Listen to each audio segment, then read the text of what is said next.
Hello, I am Lisa J. Stocks. Thanks for tuning in to this week's Stock Talk episode. And today we're not going to be talking about the stock market and much news. I'm going to be sharing a look back on my investing journey over the last 5 to 6 years or so. So as you come in, make sure to give the live a thumbs up and let's get started.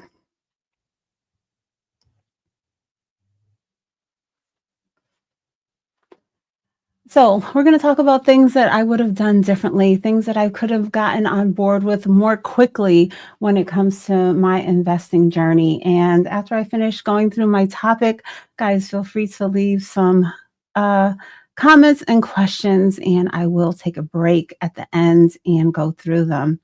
But let's get going with the topic of the day. And first, I want to start out with, let's see, I wrote down the questions. So I want to try to use them. Knowing my 401k, not just having one. And so, what I mean by this is it was around, I would say right around probably lockdown, March of 2020, when I became really, really focused and more hands-on with what I was going to be doing as far as my investing and, making sure to be using the high yield savings accounts, CDs, all of these different things. It was really a turning point for me, along with some other time periods, but that was really a big one. And it left us with more time and just stuck in the house and just wanting to make sure that we were taking care of ourselves in many different ways. And for me, financially wound up being one of those ways that I had on my mind. And so I started to get into setting up taxable accounts and like I said, incorporating, making sure all of my money was at my high yield savings account over at Discover and those type of things. But I took a little bit of time before I got those 401ks, my current 401k from the job that I was working at, as well as the ones from my previous jobs. Took me a little time before I went back to those and got those on track. And that's something that I wish I had done sooner, reflecting back on the progress that I've made over the last few years. I did get around to it and I've turned those accounts around, but something I wish I would have done sooner. And with the job that I was in at the time, I should have been evaluating my contribution percentage, making sure I had a handle on all of the things that I was able to invest into, knowing the rate of return, having a standard for myself of what I want and I expect from my investments. I was definitely already taking advantage of my employer match, but making those times and taking the time to increase my amounts that I was contributing, as well as using that investment calculator, excuse me, to really be on track with what my goals are and when I will be able to achieve them. So many things that I realized and I've done, but could have done sooner. And I've been sharing with you if you guys have ever watched any of my videos on FXAIX, I now have about 747 shares. And I built up a lot of that portfolio from funds from the very first job that I had. And that money was sitting in an account over at Empowerment. And that's what I mean. I've really been able to turn that money around and grow it so much over the last a little over 2 years. And I don't even want to think about all of the money that I lost by not making that move sooner. But I'm just sharing so that hopefully, if these are things that potentially could be lacking in your finances, that you get on board and can get a handle of them sooner than I did. I'm glad that I did it, but like I said, this is about me reflecting today on things that I wish I had done sooner. Another thing that I did, and not just out of convenience, is I moved all of my accounts over to Fidelity as far as my retirement accounts. So now they're all together. And I did that, like I said, not out of just wanting to simplify things, but if I'm at a brokerage company like Empowerment where I wasn't finding the type of accounts, the funds, the performance of the available funds, the expense ratios, if things there, the customer service, just if things were not in line with what I was, trying to achieve, that was making me happy, that had me on track, then I was willing to get those accounts moved over at Fidelity where I was having a better experience. They have low cost index funds, and it also gave me the ability to monitor my performance and just have everything together. When I sign in on the computer, whether it's on the computer or on my phone, I'm seeing all of my retirement accounts together. Thank you, Vincent, for that super chat. I appreciate you. Let me see. Let me take a quick break. I'm going to be taking a break at the end of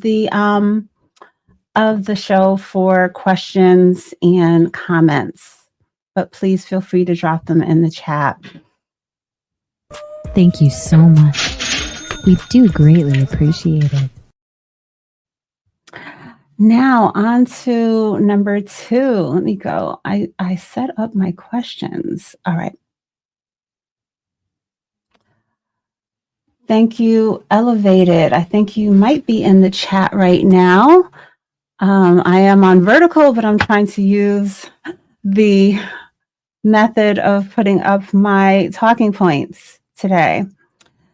So, setting clear goals and tracking progress. This always happens to me. I have my topics, but as I'm talking about one topic, I'm already tying into the next.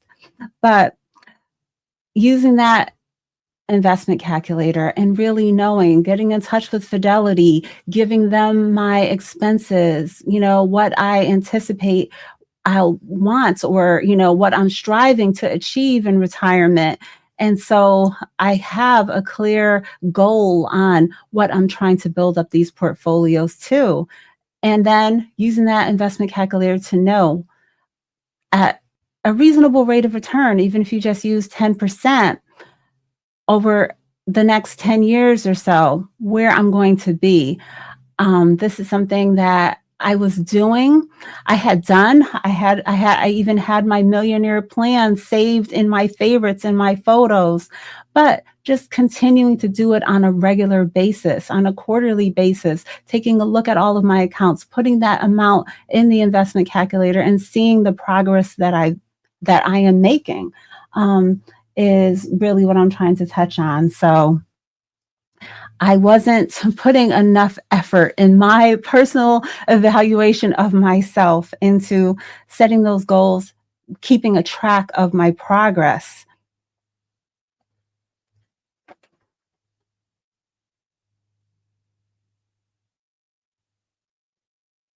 And this is still something that is evolving.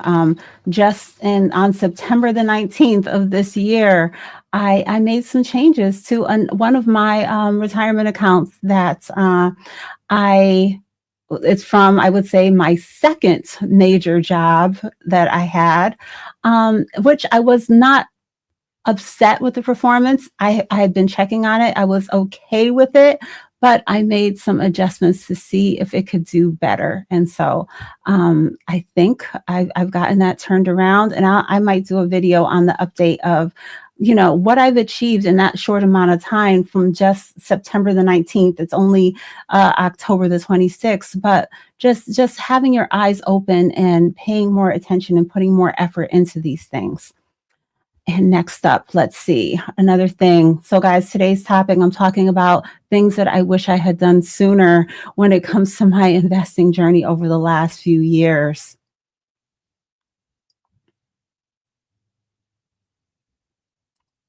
Next up, I'm going to talk about stop letting cash sit idle.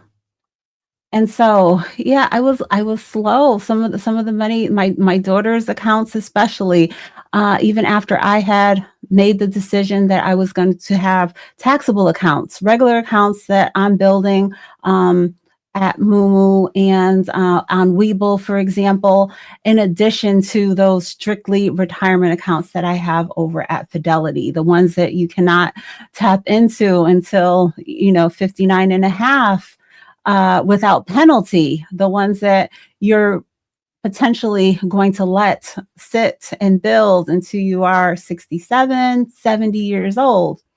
I wanted investments outside of that. And so I got started with that, but keeping to the topic, letting cash sit idle.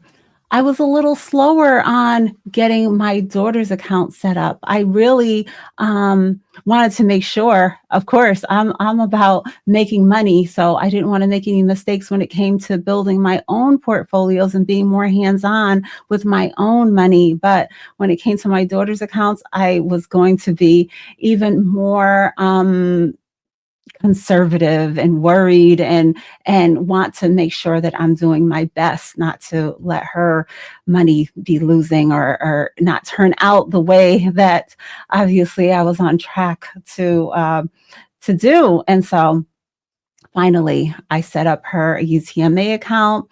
That was a few years before she was officially a teenager. And then once she became a teenager, she opened, we opened together a Fidelity Youth account, and she's been on track with those now for a few years.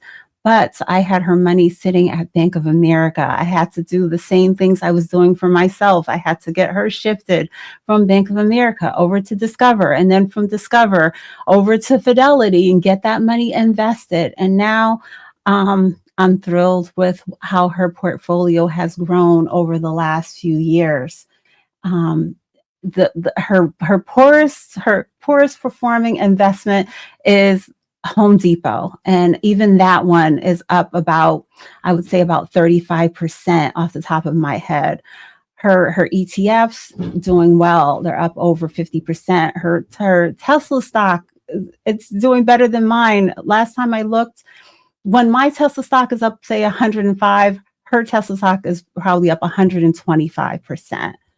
Her Apple, I don't have a lot of individual stocks in there, but all of them are doing well. The ETFs, we did 80% into the ETFs, and they have grown over the years. Those and dividends getting reinvested, it's just flourishing. But my criticism of myself when it comes to this, I'm happy where I'm at now, but I was letting that cash sit idle. I wasn't maximizing. I was, like I said, using the Bank of America, letting money sit too long, letting money sit uninvested and in savings. Even once I did shift to the high yield savings account, there's a big difference there. Saving and investing. I always make sure that I'm stressing the distinction and the amount that your money grows once it's truly invested and, growing at such a high rate of return that we were able to capture because we were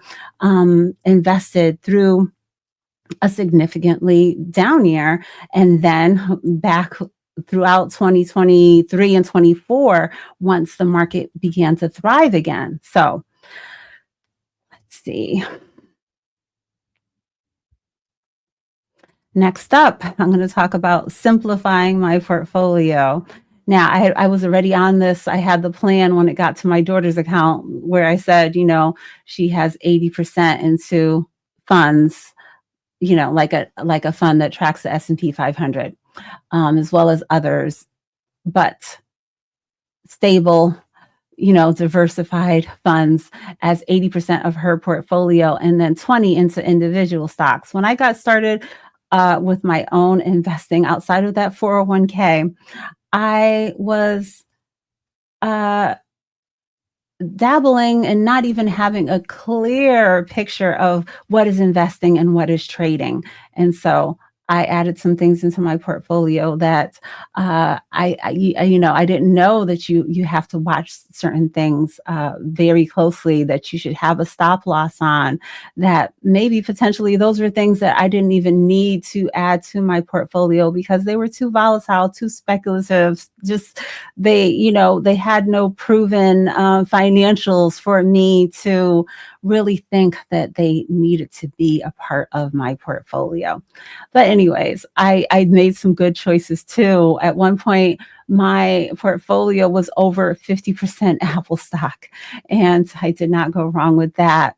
I wish it was Nvidia instead of Apple, but I didn't know at the time. But I did not go wrong with adding those industry leaders, the Amazon, Apple, NVIDIA. Once I got on board with that, Google, Tesla, all of those have done fine. But at the same time, I dabbled into things like ChargePoint and things that did not last, did not thrive in my portfolio.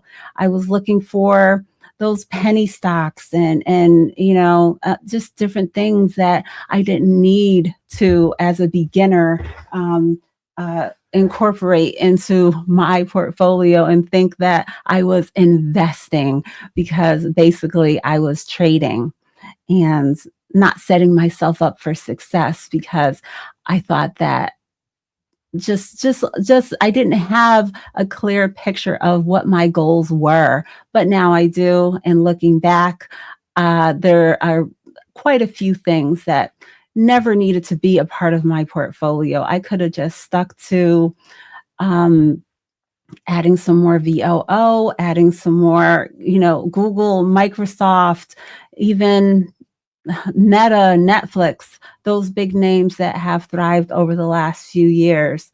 Um, but definitely, I could have done a lot more ETFs. And I would say it was back in 2022 that I made that shift, but it could have happened a couple of years sooner.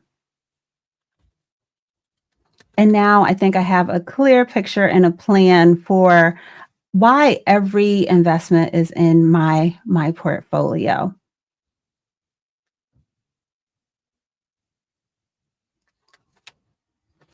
All right.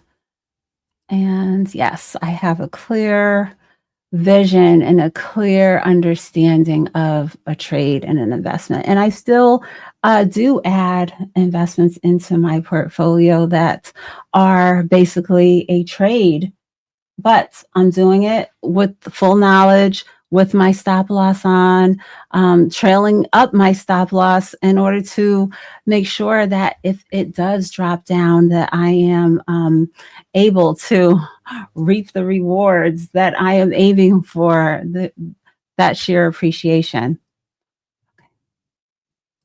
And I've already been touching on this. And yeah, I know now the power of ETFs and index funds. You don't need to do anything fancy, especially if you're just starting out, if you want stability.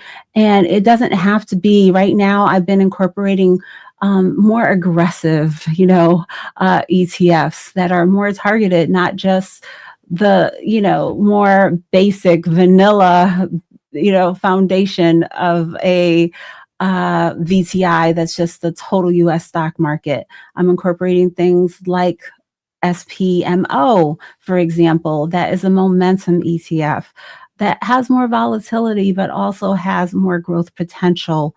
And so I'm putting a lower allocation into those of investments like that into my portfolio for more growth.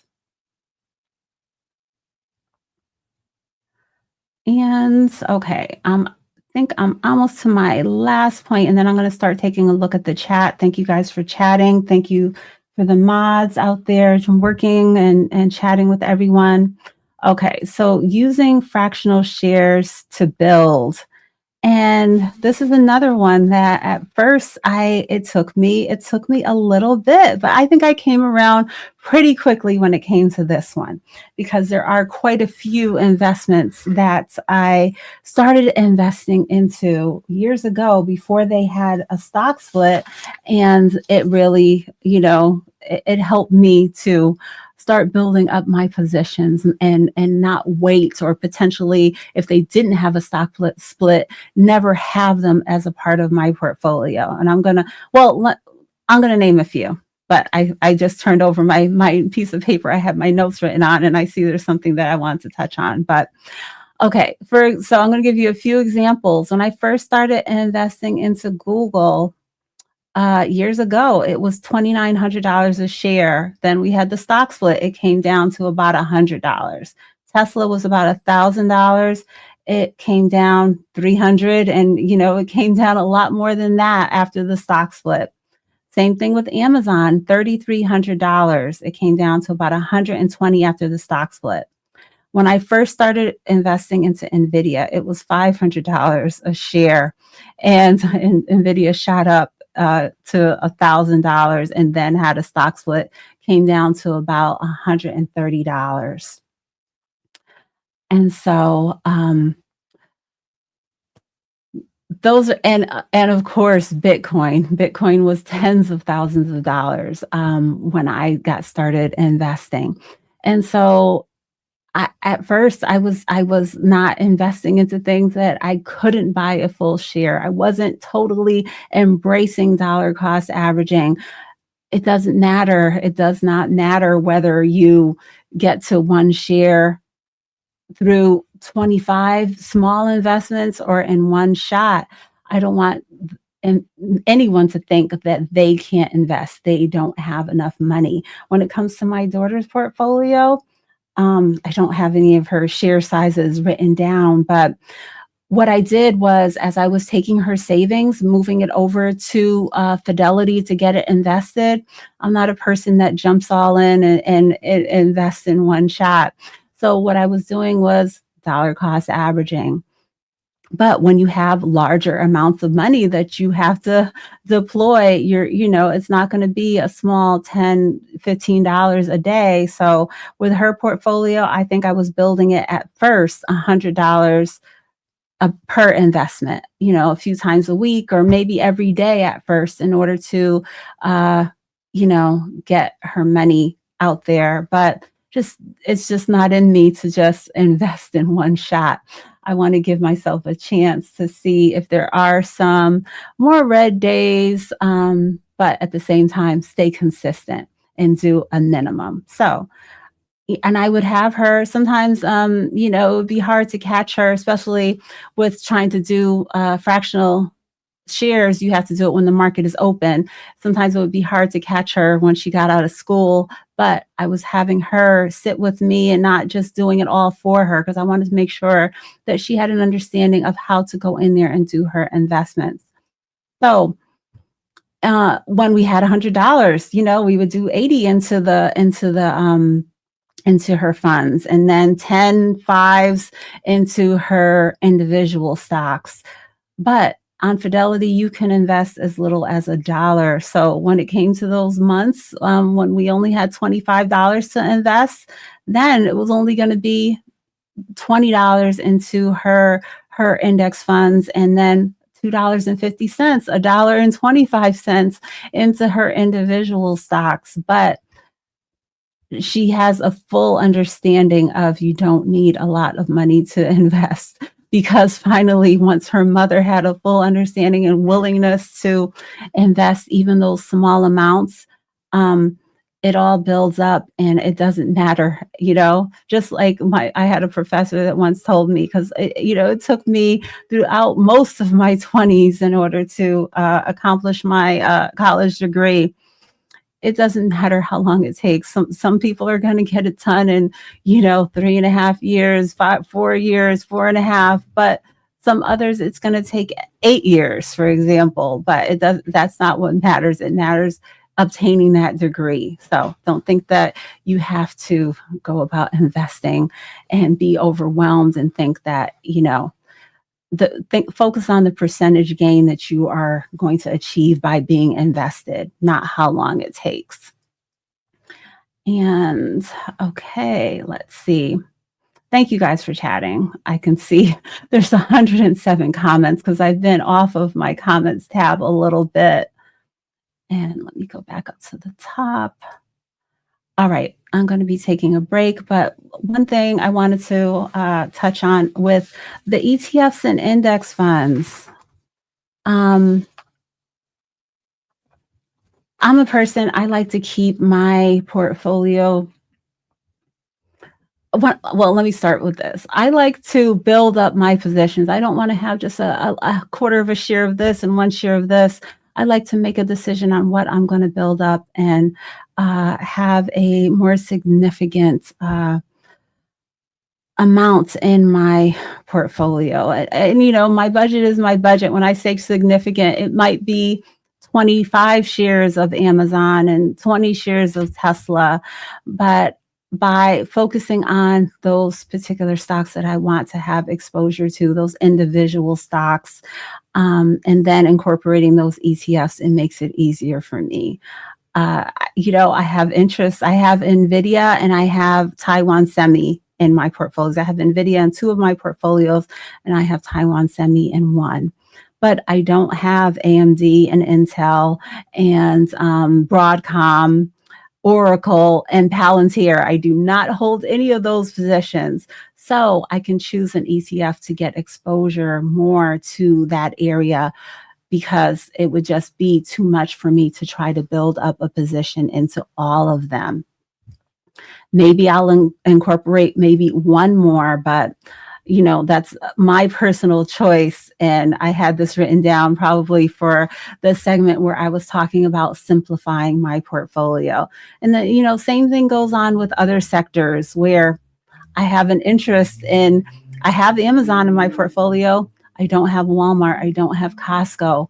So, same thing there, where I have to make my choices and just focus on what I feel is going to be my priority in building up a position that makes me proud and happy and is on track. And it's okay to reevaluate and shift and move into something else if it's underperforming in your portfolio. I did sell some stock last week, something that rarely happens, but I was just 2% down on a certain position. And I said, I'm going to start to let some of these shares go and get them into something that is moving better. But that is it for today's topic. I'm going to go to the chat now. But again, I want to highlight Vincent. Thank you for stopping in. Thank you for giving that super chat of the day. And thank you to a brother of a certain age for being a channel member for the last 15 months. Guys, I do have channel membership. Please consider joining channel membership. It's always in my description, as well as pinned in most of the comments of my videos. And Nightbot is probably dropping it, but I know I'm on vertical, so you can't click on that if you're on your phone. Okay. All right, so now I'm going to the chat. Please let me know if you have any questions or comments or thoughts on what I shared today.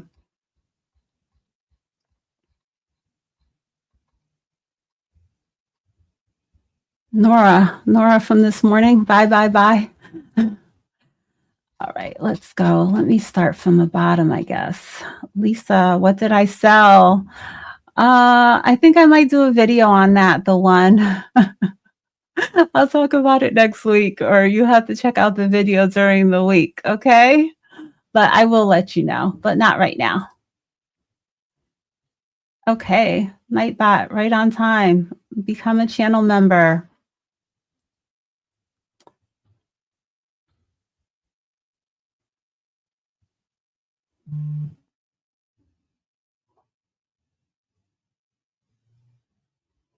I'm taking a look for any questions. We're holding it down, Lisa. Okay, thank you, Rod. Yes, you and Anthony are holding it down. Everybody, please give the live a thumbs up if you haven't already. Of course, Joe's out there too, giving her reminders. Thank you, Joe.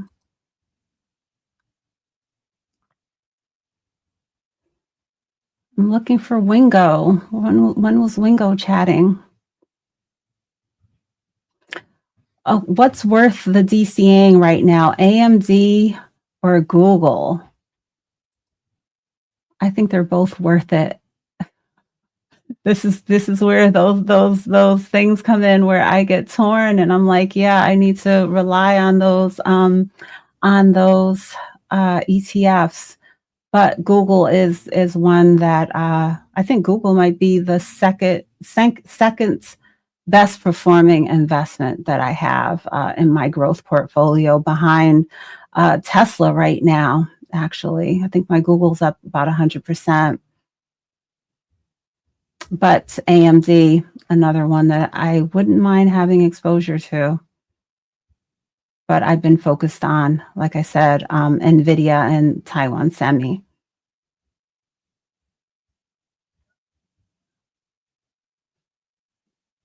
Yep, Rod said the same thing. Both those are both good investment choices. It's hard when someone, asks me these questions. I get them all the time.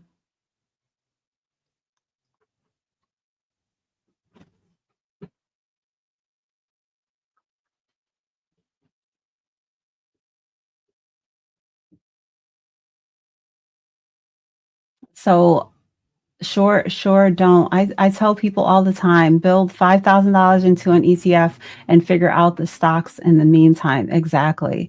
I always say that I don't think that anyone needs to wait when it comes to investing.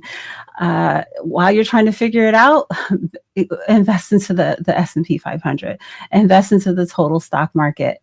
You're not going to go wrong with those. Those are easy, basic, foundational investments that I think you should have in your portfolio anyways, but this is just my personal opinion. So you don't have to wait. You can get started with those. And then in time, if you want to, if you feel ready and responsible to do research on individual stocks and incorporate them into your portfolio, you can. But I agree with this 100%.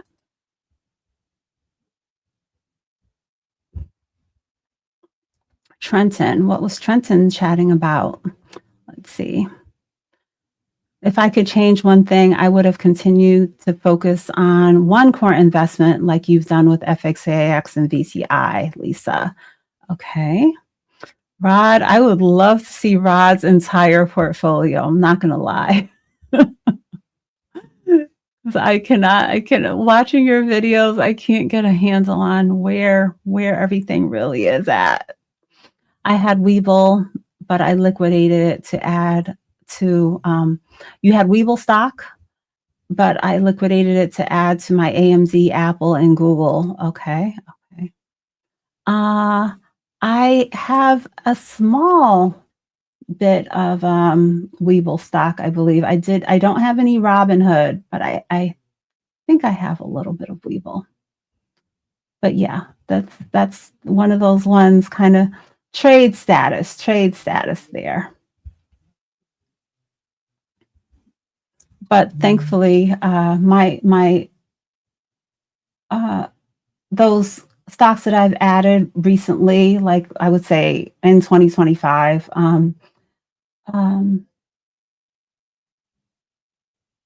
that I was, having a stop loss on, are doing well. My two to name, for example, Corcept Therapeutics, I'm up 51%, and Pattern Group, I'm up 30%. And so those are ones that I wasn't going to be holding on to. If they started to go in the wrong direction, they would have been, the stop loss would have kicked them out of my portfolio. But they have been going in the right direction with no drama, no significant dips.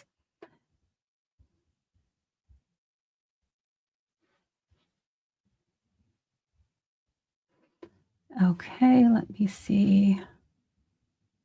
Checking if there's any questions. Guys, drop any questions or comments that you have, but I'm going back through the chat because I was just trying to zip through my my topic of the day. 2022 was a great year to invest. It seems counterintuitive, but I unloaded in 2022 and Liberation Day. It was so obvious what was going on. It was so obvious what was going on.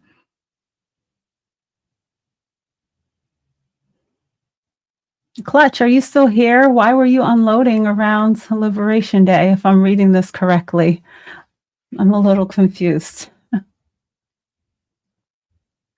Liberation Day. So Liberation Day was that April 2nd was actually the official Liberation Day. And then just things, I think by April 23rd was the biggest, decline as far as, the lowest point. Yeah, I definitely was after that weekend after Liberation Day. I say that Sunday leading into that week after, I was getting prepared to do my extra investing because I knew that the market was going to be a disaster over those next 2 weeks. Well, I was actually kind of hoping for a disaster to give me a buying opportunity. And, I'm still on the lookout for those. I got one just this month, back on October the 10th, when Trump sent out that tweet, or however he started talking at 11 o'clock that morning and pretty much tanked the market for the rest of the day. But day to day, I am, always watching out for my alerts and putting in my limit orders also, so that I'm able to just get those positions filled without effort. No, you wouldn't. Oh, it's extremely hard when there's more than one choice. What am I missing here? Let me go back up. Okay. Thanks for the feedback. It's extremely hard when there's more than one choice. No, you wouldn't, Lisa. It would give you a headache. My Fidelity, JP Morgan, and SoFi accounts aren't as crowded. Which account is crowded? Robinhood?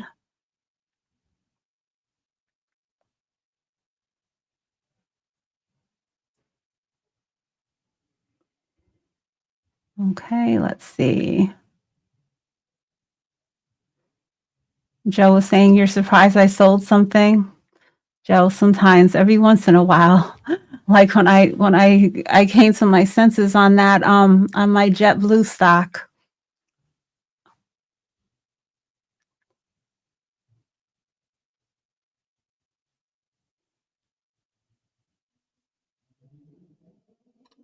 All right, Lisa, what do you think about stocks that are currently in the red with a year where the market is setting? Well, I would need to really think about what company it is. Like, there's certain ones that have just been flat for like SCHD. SCHD is a dividend investment, and so but I just think that dividend investing seems not to be the thing for me, and I think I'm going to be shifting more away from it, maybe cutting some of my realty income and other things from my portfolio, because I don't think that I'm getting enough growth. But for me, there's nothing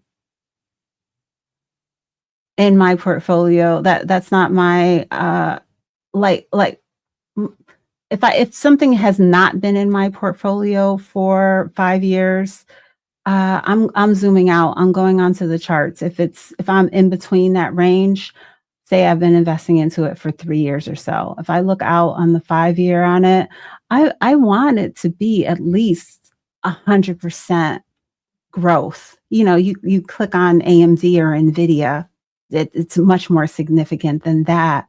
But Microsoft, Apple, those type of things that I have in my portfolio, I have a standard of what I want it to be achieving, and I want individual stocks that I'm incorporating. I definitely want them to be beating the S&P 500. So,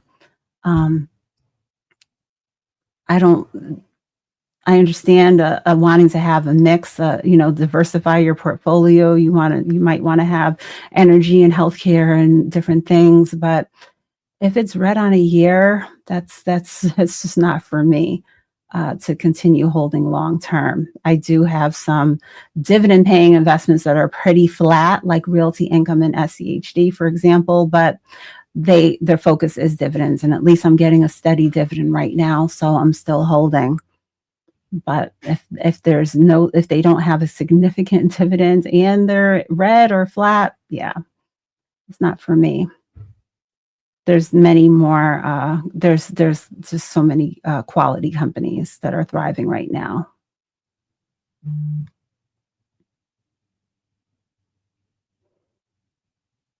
Yeah, need more detail on that one. 2022 was one of my best years investing. Be fearful when others are greedy, and greedy when others are fearful.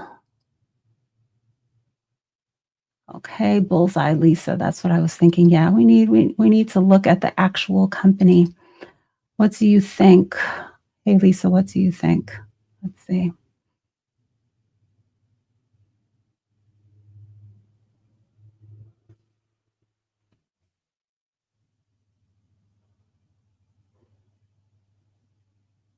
Snowball analytics tool. I'm not familiar with that. I would need to take a look that up.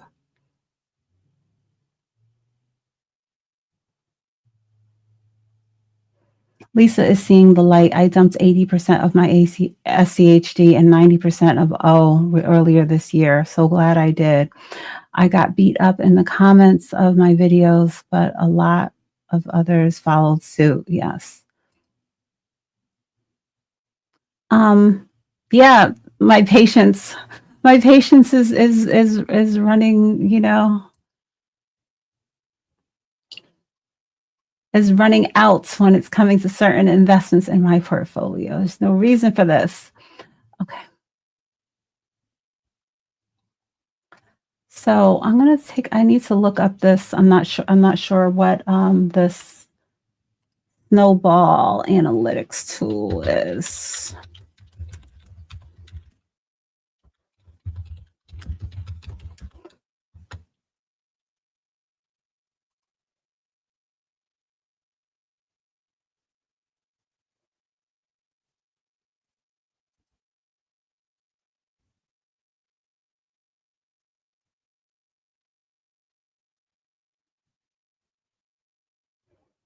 Yeah, I'm not familiar with that.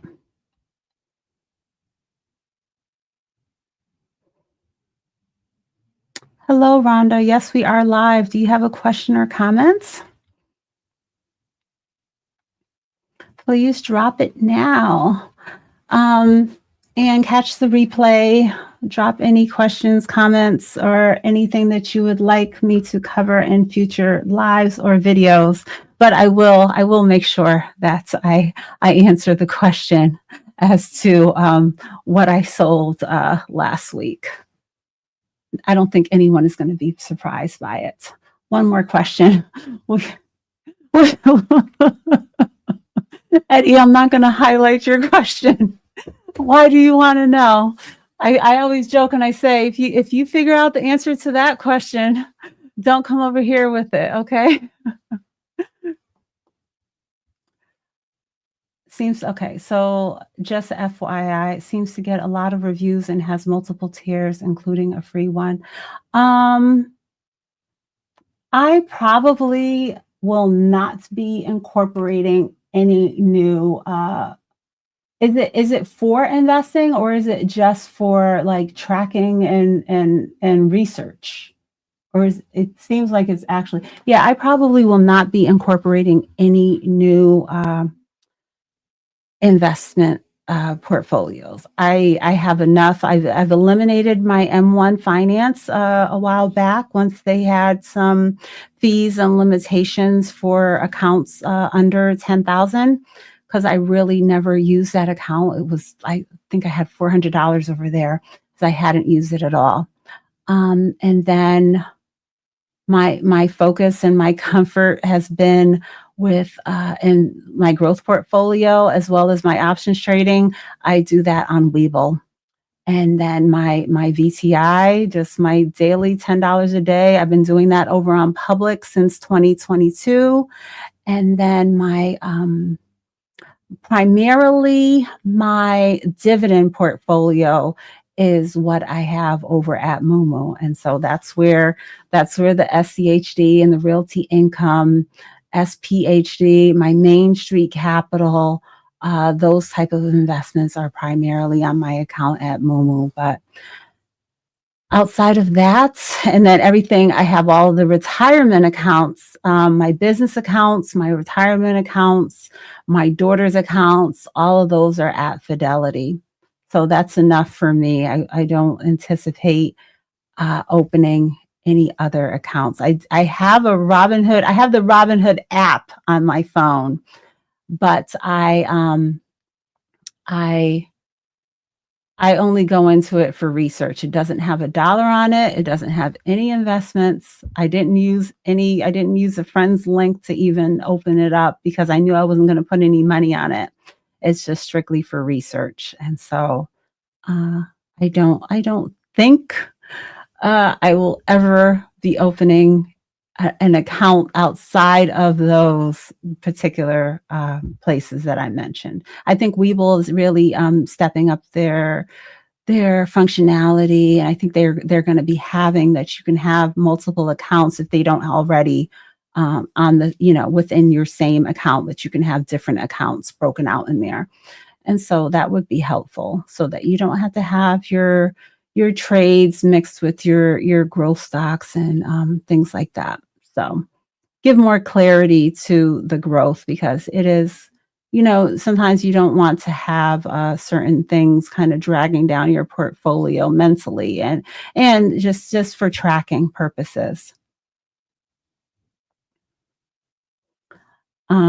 Yeah, Rod, I know you like Robinhood better than Webull, and you don't like I think you said Moomoo seems a little complicated too, but I like them both, and they've been working well for me. But I never had an account on Robinhood. I have heard people say that it is very beginner friendly, and I've seen you and others investing on it live and in your videos and stuff like that. But I just didn't get on board when I got into the investing outside of my 401k.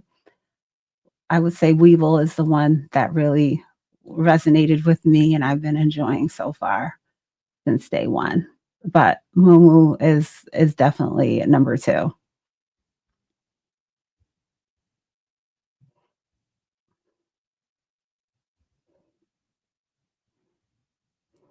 It drives you nuts. Okay. Muhammad. Hi, Lisa. Is Fidelity basket portfolio fee worth it? I'm not familiar with Fidelity's basket portfolio. What is the fee that I wouldn't pay, I personally would not pay a fee for investing at Fidelity. They have low cost index funds that you can research and mix together. And I think you will do great. They have a few that are 0.015%. And then they have others that are, more aggressive, more targeted, more specific. And even those are like about 0.04%, in line with like those Vanguard funds, like the VOO, that are very popular. I definitely, me personally, where I'm at, I would take a look at what they are trying to show you in that type of basket portfolio, and see if you can put it together yourself at a lower cost. Just because these brokerages, I can't believe some of the things that they do. It just doesn't make any sense. Well, it makes sense for them to make them money, especially if people don't have their eyes open and are accidentally just going with what they've seen or they've heard. Like for example, QQQ and QQQM under the same brokerage, track the same funds, but there's a 0.05% difference in the expense ratio between the two. So I'm just a regular, I'm the regular retail investor, as they call us. There's no reason for me to invest into something with these higher expense ratios to get the same performance and pay more fees. So I hope you can, I hope I'm not rambling on there, Mohammed, but I think you should try to take a look at the detail and then put a little effort into taking a look at other funds that they have available and see if you can, if you have that visibility, to see if you can basically put together the same thing without any fees associated with it, or a very insignificant amount of fees, which is what I'm doing. But I do love Fidelity. Fidelity is offering baskets similar to M1 Pi. Oh, okay. But there's a fee for it? Or is it just going to be the fee that is the expense ratio of whatever you choose? A group of stocks that will share the amount of money invested and the percentage allocation you choose. Okay. I'll have to take a look at that. But yeah, if that's what you mean, and the fees, if it's an extra fee for it, I'm a person that, if you need that like simplicity of it being automatic and going into that pie and you don't have to do any work ever, I would need to know what the fee is, and you would have to then, even if I agree with it, you're the one who has to agree with it because you are the boss of your portfolio. I just discovered something recently with Fidelity, and it's related to savings, not investing. But I think they have automatic, you can set up reoccurring deposits and investments. So I'm feeling like you could build the same thing. So if there's a fee associated with this particular basket system, I wouldn't go for it. I would just take the time to manually build it out and go like that. But I'm someone that doesn't like to pay fees for something that I just don't feel that it's worth it, especially if there's another way around it. But because I am like, my daughter, she has the Fidelity Youth app on her phone where I just have the regular Fidelity app.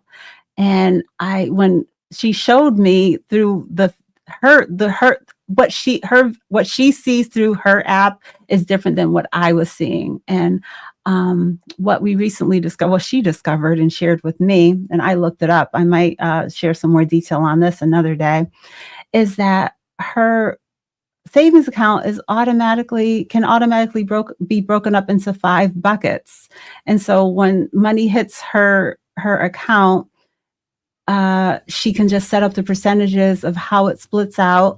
And then only when she uses her debit card, the money only comes from the spending bucket, unless that one gets completely depleted, and then it would draw from the other accounts. But it just helps her to not have to do what I'm doing over at Discover with, having a fund for, say, vacation, taxes, this, that, and the other. So, okay, taking a look back. I'm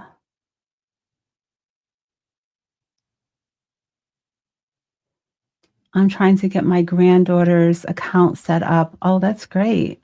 That is great. I'm going to share something with you, Dr. Ninja. It was a grandparent that made a video, and she says, I don't give my grandchildren any like actual gifts on Christmas or any holidays or anything like that. She is strictly putting money into their account, and that's it. She's like, they have plenty of other people that will give them the toys and the clothes and the things like that. They are never going to get anything other than a deposit into their investment account from me.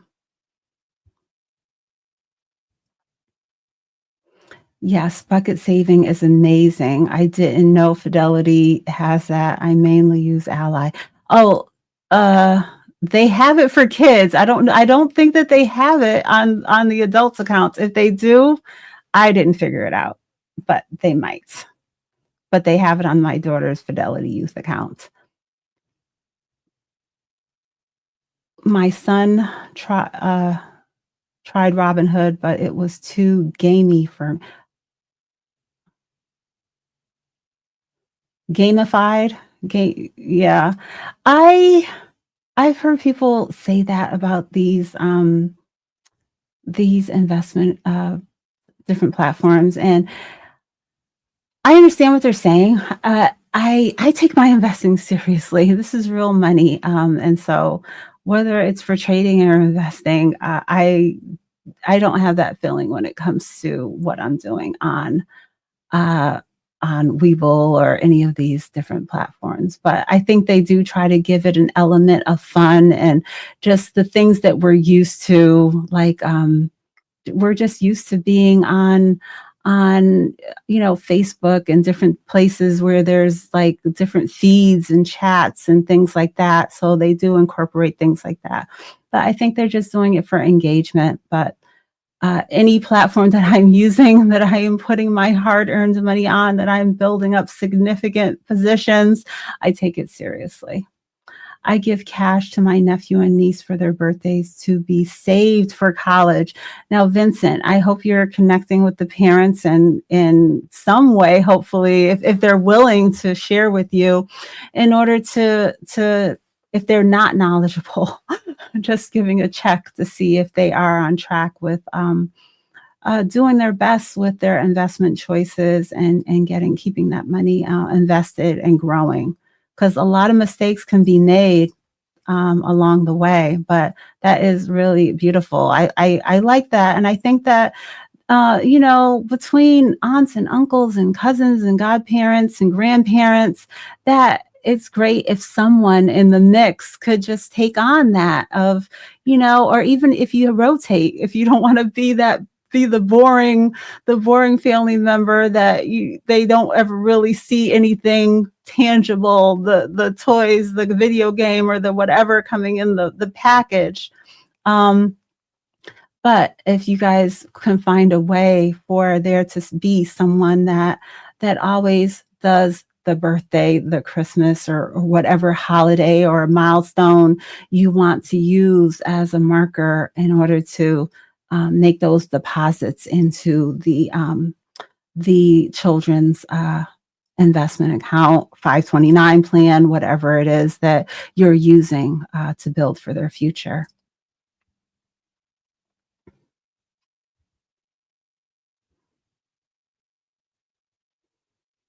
What are your thoughts on having multiple brokerage accounts versus having just one? I'm thinking about consolidating to just one at Fidelity.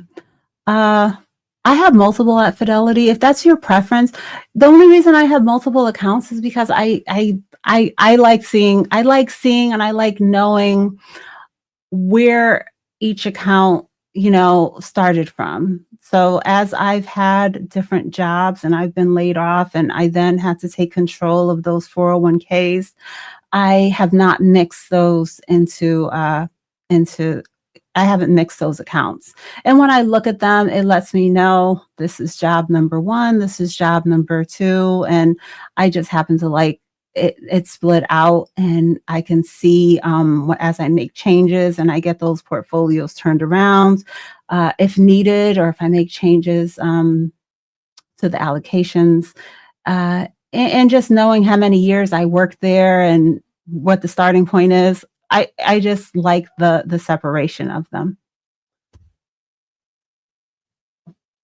But like I said, if you weren't here earlier, I have all of my pretty much my long-term accounts at Fidelity. Not to say that my I don't really, well, I'll say my I'll stick to the way I put it earlier. I said my retirement, my business, and my daughter's accounts are at Fidelity because it seems like my growth portfolio, which is on Webull, and my crypto portfolio is over there too. Those are also long-term accounts for me that I'm still building and don't plan on tapping into. Okay. Thank you for tuning in, Miss V. I was watching your live, I think early this morning. Hey, Lisa, what are your thoughts about Fidelity cash management account over traditional banking account? I think the APY is slightly higher. I definitely, have no issue with my money sitting in the SPACs at Fidelity. I feel like it's all the same.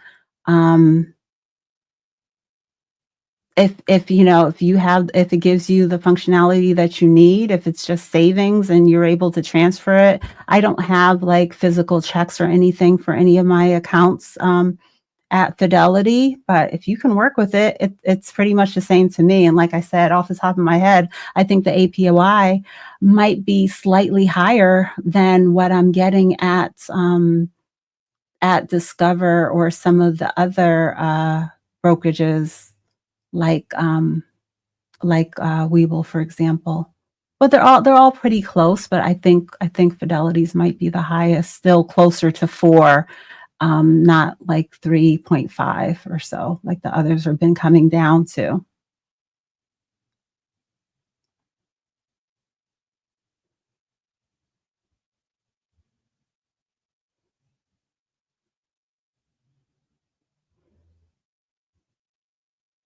But yeah, as far as consolidating accounts, I think that's just personal preference. Okay, so do I utilize margin in my investing? No, I do not, Elevated. If you're still here, I have a margin account only because you need it to apply for certain levels of trading and things like that. But I don't use margin for trading. For me, I'm not comfortable with that. I don't see the necessity of. I don't want to put myself into debt, just like with credit. I want to just go by what cash I have available for trading as well as investing. So, but I do have a margin account because I needed level 3, I think level 3 trading, and you needed to have a margin account for it.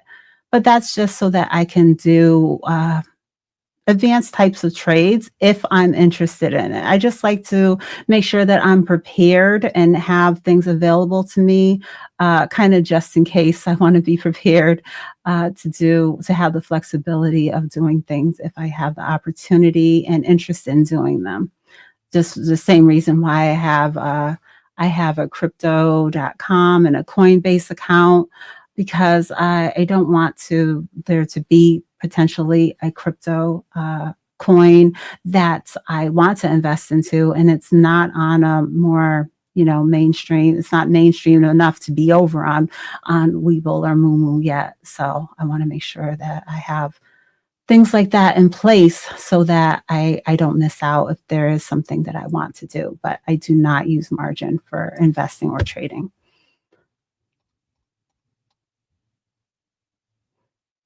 James H. saying thanks. I don't know what you're saying thanks for. Did I answer a question?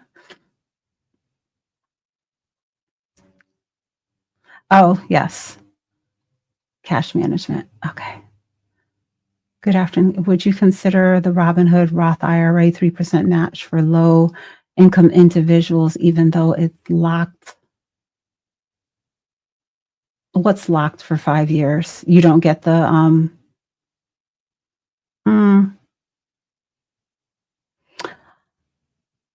I think I've never used that because I've always just, been working at a company that I was able to just tap into their match in that way. But for someone that is doing their own investing to get a match of any kind, I think it's a great opportunity that they're giving you there. As far as you're talking about it's locked for 5 years, I'm not sure what you mean by that. but to get a free contribution from the platform, I think that I would definitely take advantage of that. If that's the only way that you can do it is through Robinhood, because I don't, I haven't heard of any of the bigger brokerage companies having offers like that. But I'm just saying that off the top of my head. I don't know that is, if there aren't any that are currently doing that. But I would take advantage of it. But like I said, I don't understand that part that you're talking about locks for 5 years. How do you decide on your next stock that you how do you decide on your next stock that you do not own yet? I don't, Dr. Ninja, I don't add things very often. So I'm still, there's still plenty of positions in my portfolio that I currently have that I would not mind having more of. There are some positions that are quite small, like, just 1 to 3 shares. And so it's not often that I feel the need to add something new.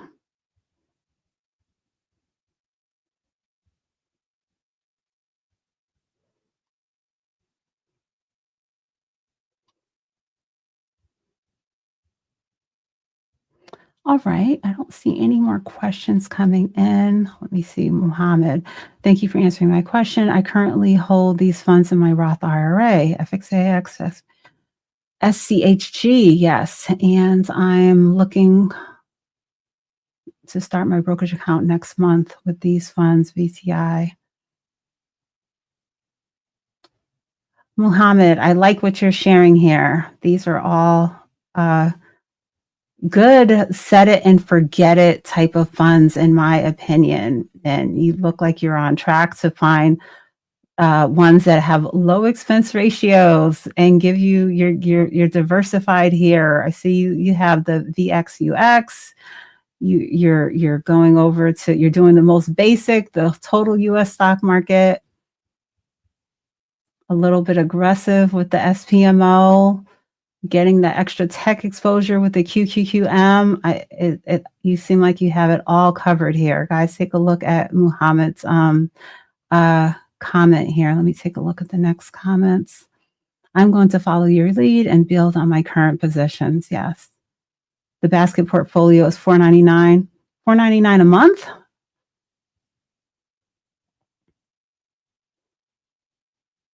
It's a pretty low fee if you think it's gonna help you to, simplify things. But if you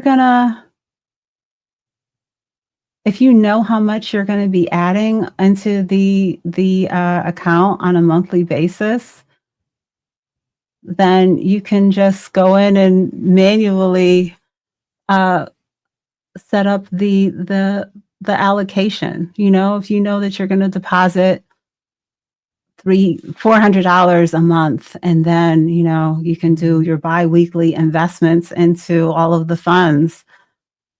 It'll take the effort of that one time of setting it up manually, of the investment choices and the amounts. But if I'm envisioning this properly, I'm not sure that I am, because I don't know if it's what. I think you get where I'm going with this. If there's a way to avoid it, I would try to avoid it, because it's all it all in time, $5 it every month or every quarter or whatever. If there's no reason to have to pay it, I wouldn't pay it. But okay. So guys, again, thank you, Vincent, for the super chat. Thank you to the channel members that are in the chat today. Thank you for a brother of a certain age for being one of my longest standing channel members. Please continue to tune in every Sunday, 3 p.m. Eastern time, and consider becoming a channel member. Check out my referral links. Like I said, I use Webull, Moomoo on a regular basis. I've been using them for years. And so I wouldn't be sharing my links with you if it wasn't something that I had my hard-earned money on and that I've been having a good experience with. And I don't have any, affiliate or anything to do with Fidelity, but I've had a good experience with them also. If you are considering, opening an account for your children, grandchildren, or something like that. I have enjoyed my experience with them when it comes to that.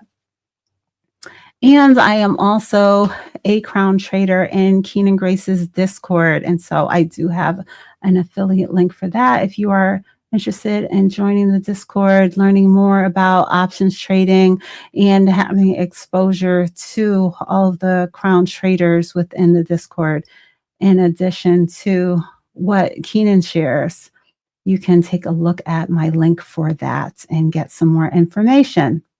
Thank you guys for tuning in. I hope to see you next week.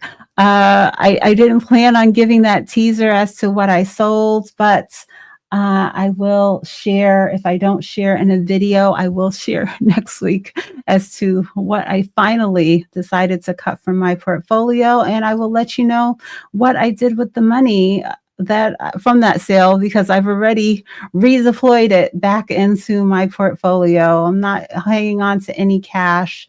And so thank you guys for tuning in. Always feel free to leave me any questions, comments, even after the live stream, especially if there is something that you would like me to cover in the future. And I will see you next week.